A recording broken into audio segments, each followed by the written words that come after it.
है। एक राधेश्याम नाम का युवक था।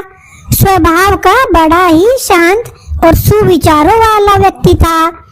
उसका छोटा सा परिवार था जिसमें उसके माता पिता, पत्नी और 2 बच्चे थे। सभी से वो बेहद प्यार करता था।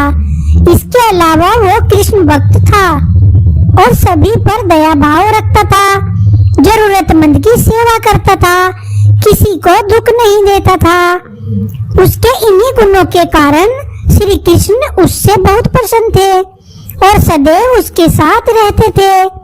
और राधेश्याम अपने कृष्ण को देख भी सकता था और बातें भी करता था। इसके बावजूद उसने कभी ईश्वर से कुछ नहीं मांगा।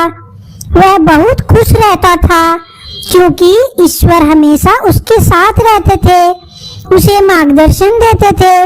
राधेश्याम भी श्री कृष्ण को अपने मित्र की तरह ही पुकारता था और उनसे अपने विचारों को बांटता था। एक दिन राधेश्याम के पिता की तबीयत अचानक खराब हो गई। उन्हें अस्पताल में भर्ती किया गया। उसने सभी डॉक्टर्स के हाथ जोड़े, अपने पिता को बचाने की मिन्नतें की, लेकिन सभी ने उससे कहा कि वो ज्यादा उम्मीद नहीं दे सकते और सभी ने उसे भगवान पर भरोसा रखने को कहा। तभी राधेश्याम को श्री कृष्ण का ख्याल आया और उसने अपने श्री कृष्ण को पुकारा। श्री कृष्ण दौड़े चले आए। राधेश्याम ने कहा, मित्र, तुम तो भगवान हो, मेरे पिता को बचा लो। श्री कृष्ण ने कहा, मित्र, ये मेरे हाथों में नहीं है। अगर मृत्यु का समय होगा तो होनी तय है। इस पर राधेश्याम नाराज हो गया और श्री कृष्ण से लड़ने लगा। गुस्से में उन्हें कोसने लगा। भगवान श्री कृष्ण ने भी उसे बहुत समझाया पर उसने एक न सुनी। तब भगवान श्री कृष्ण ने उससे कहा, मित्र, मैं तुम्हारी मदद कर सकता हूँ, लेकिन इसके लिए तुम्हें एक कार्य करना होगा। राधेश्याम ने तुरंत पूछा, कैसा कार्य? श्री कृष्ण ने कहा, तुम्हें किसी एक घर से मुट्ठी भर ज्वार लानी होगी और ध्यान रखना कि उस परिवार में कभी किसी की मृत्यु न हुई हो। राधेश्याम झट से हाँ बोलकर तलाश में निकल गया। उसने कई दरवाजे खटखटाए। हर घर में ज्वार तो होती, लेकिन ऐसा कोई नहीं होता जिनके परिवार में किसी की मृत्यु न हुई हो। किसी का पिता, किसी की दादी, किसी का भाई, माँ, काकी या बहन 2 दिन तक भटकने के बाद भी राधेश्याम को ऐसा एक भी घर नहीं मिला। तब उसे इस बात का एहसास हुआ कि मृत्यु एक अटल सत्य है। इसका सामना सभी को करना होता है, इससे कोई नहीं भाग सकता।